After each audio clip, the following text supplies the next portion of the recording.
Political news, sports news, crime news કે તમારા રાજ્યના સમાચાર, હવે દરેક ખબર પર રહેશે અમારી નજર. ગુજરાતનો સર્વશ્રેષ્ઠ ન્યૂઝ ચેનલ.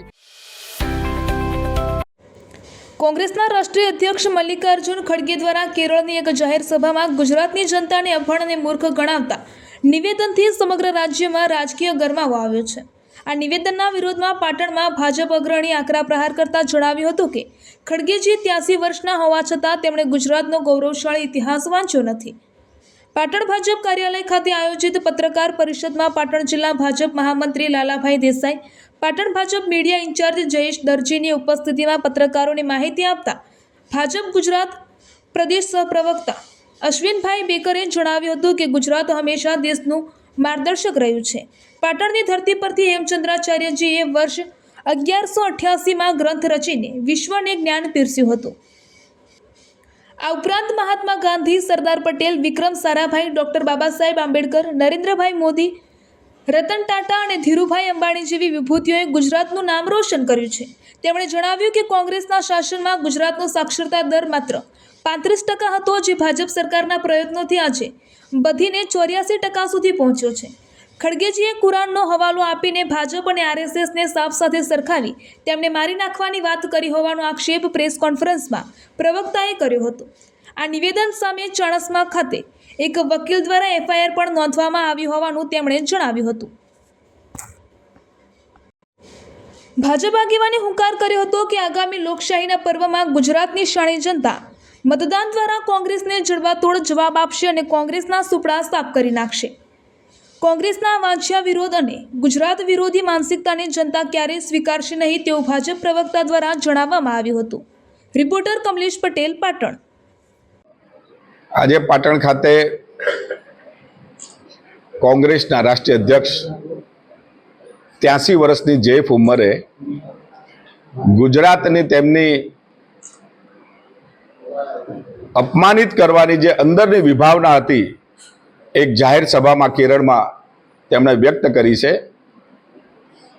એનો વિરોધ કરવા અને એનો જડબાતોડ જવાબ આપવા માટે નાગરિકોને આહવાન કરવા માટે મારે અહીંયા આવવાનું થયું છે.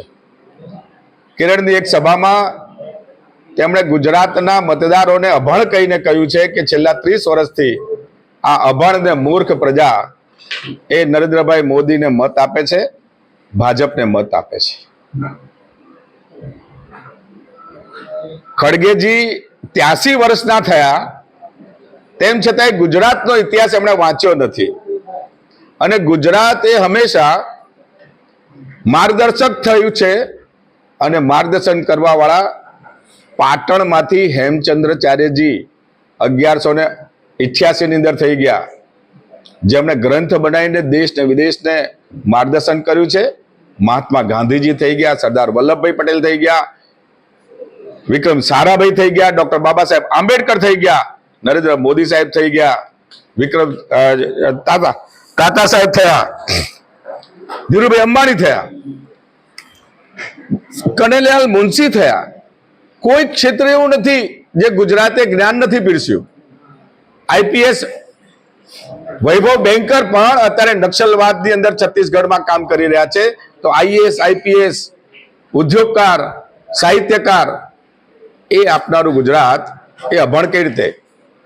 ગુજરાતનો સાક્ષરતા દર જોઈએ તો તમારા શાસનની અંદર 35% સાક્ષરતા દર હતો, 35% લોકો જ ભણતા હતા. ભારતીય જનતા પાર્ટીની સરકારના પ્રયત્નોથી આજે 89% સુધી પ્રાથમિકની અંદર રેશિયો થયો છે અને ઓવરઓલ 84% એ સાક્ષરતાનો દર થયો છે. એટલે અભણ કઈ રીતે? ગુજરાત અભણ નથી.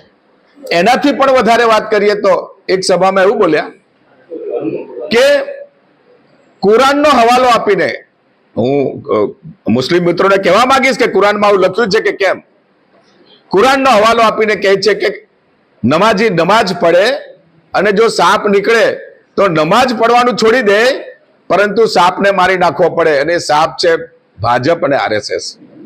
ગુજરાતના ઘરે ઘરે આરએસએસ ને ભાજપ છે, એને મારી નાખવાની વાત કરી છે.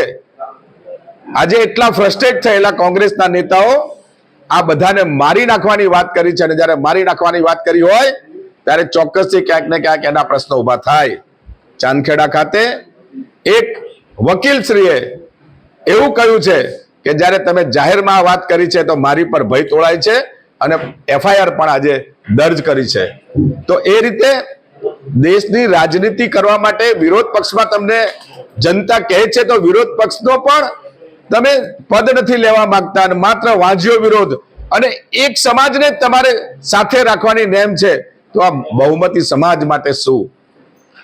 ભારતીય જનતા પાર્ટી આ બધા વિષયો લઈ આ ચૂંટણીઓની અંદર પ્રજાને જણાવવાના છે. લોકશાહીમાં એની વ્યવસ્થા હોય છે. મતદાનના માધ્યમથી લોકશાહીની અંદર જે પણ પક્ષો આવું ખોટું કરતા હોય એને આપણે નેસ્ત નાબૂદ કરતા હોઈએ છીએ. ગુજરાત ચલાવી લેવા માંગતું હતું કે વિરોધ પક્ષમાં 11 સીટો 12 સીટો ભલે રહી, પરંતુ હવે એ 11-12 સીટો પણ નહીં આવે, અને 11 જિલ્લા પંચાયત તાલુકા પંચાયત કોર્પોરેશનમાં પણ કોંગ્રેસના સુપડા સાફ કરીને આ ખડગેજીને જવાબ આપવાનો છે. આજની પ્રેસ કોન્ફરન્સનો મુદ્દો જ આ છે કે ગુજરાતની સાણી જનતા તેમને જવાબ આપે.